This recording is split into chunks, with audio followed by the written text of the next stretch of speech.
Look at your thermostat right now. It probably says 72 degrees. Now go put your hand on your ceiling. If it feels warm, even hot, your air conditioner isn't broken.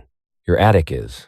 On a 95-degree day, the space directly above your ceiling can hit 150, even 160 degrees. That heat doesn't just sit up there. It pours straight down into your living room all day, every day, all summer long. And when your AC can't keep up with that, most people assume the worst. Time for a brand new system. $8,000, $12,000, sometimes more. But before you call anyone for a quote, comment the word ceiling below if your upstairs rooms are always hotter than the rest of the house. Because what I'm about to show you costs $4. Here's the thing nobody in the HVAC industry is going to tell you. A full system replacement in the United States right now runs anywhere from $5,000 to $28,000. For a typical 2,000 square foot home, most homeowners are quoted somewhere between $7,000 and $20,000. That's not a small bill, that's a car payment. That's a vacation. That's a chunk of someone's retirement. And here's the part that makes it worse. This summer, the average American household is expected to spend about $778 just on cooling. And that's up about 8.5% from last year, and over 37% higher than just 5 years ago. So, when your AC starts struggling, of course, the first instinct is panic. It must be dying. Time to replace it. But nobody profits from telling you to spend $4 on a can of foam. There's no commission on that.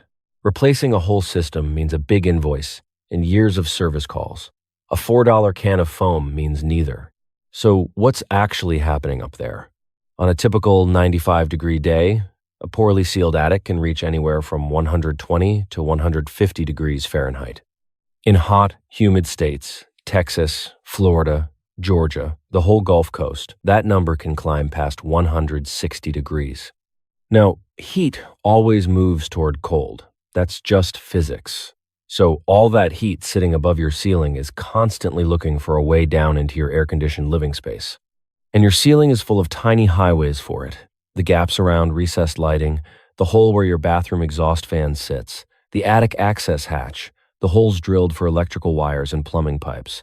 According to the Environmental Protection Agency, air leaks like these account for between 25 and 40% of the energy your home uses for heating and cooling. 25 to 40%. Just leaking in. The EPA also estimates that sealing those gaps and properly insulating your attic can save the average household about 15% on heating and cooling costs, and around 11% on your total energy bill. Two identical houses on the same block, same 95-degree day. The one with these gaps sealed simply runs cooler. Think about what that means in practice. Your air conditioner is sized to cool your home. But it's not just cooling your home. It's also fighting a constant stream of 150-degree heat pouring through a dozen tiny gaps in your ceiling. That's like running your AC at full blast while someone left the oven door cracked open upstairs all day, every day, from May through September. And it's not a one-time problem. Every single summer, that same heat pours through those same gaps. Your AC runs a little longer, your compressor cycles a little more, and your unit ages a little faster. After 10 or 12 years of fighting that battle, of course it starts to struggle. People assume the equipment failed.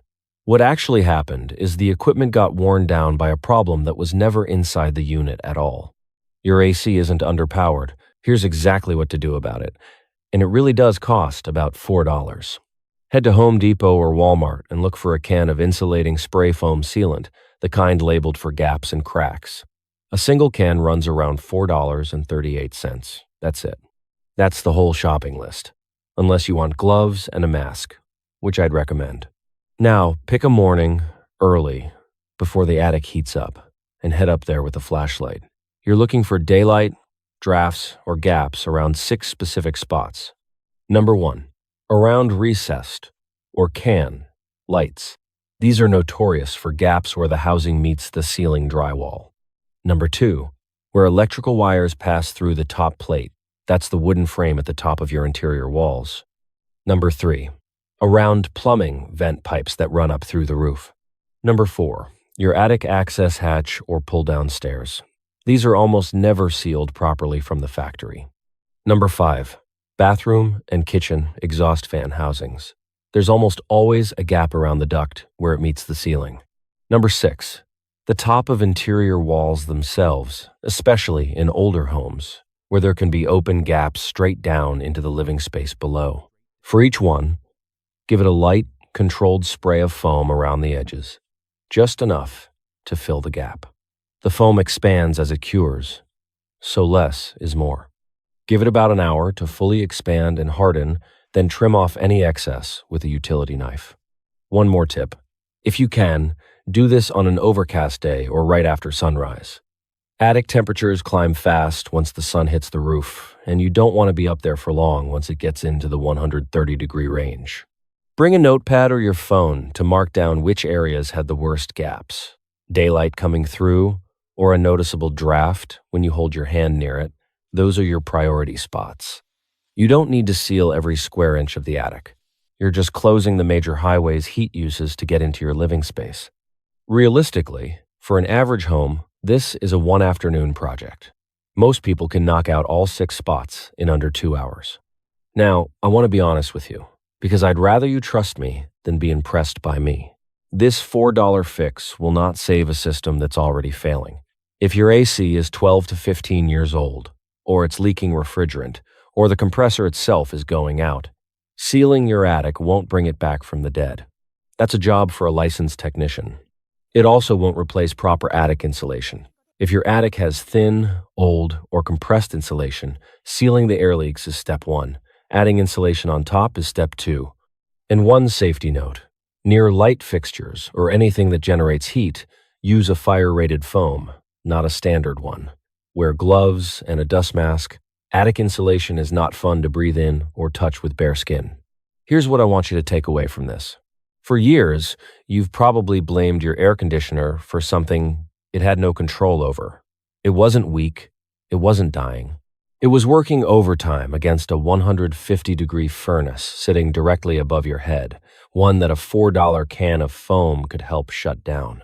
Before you spend $5, $10, even $20,000 replacing a system, spend one afternoon and $4 checking the 6 spots we just talked about. Sometimes the most expensive mistake isn't buying the wrong thing. It's not checking the cheap thing first. If a friend is dealing with the same thing, send them this. If this saved you from making a call you didn't need to make, hit subscribe. I share these kinds of $4 fixes regularly, the ones that quietly save people from $4,000 mistakes. And if you've already checked your attic and found something surprising, good or bad, drop a comment and tell me what you found. I read every single one, and it helps me figure out what to dig into next. Because this isn't the only place homeowners are quietly losing money to problems that look expensive but aren't. Next time, I'll show you another one, hiding in plain sight, that most people walk past every single day without ever knowing it's there. Stay close. The fixes that actually move the needle are usually the ones nobody bothers to mention.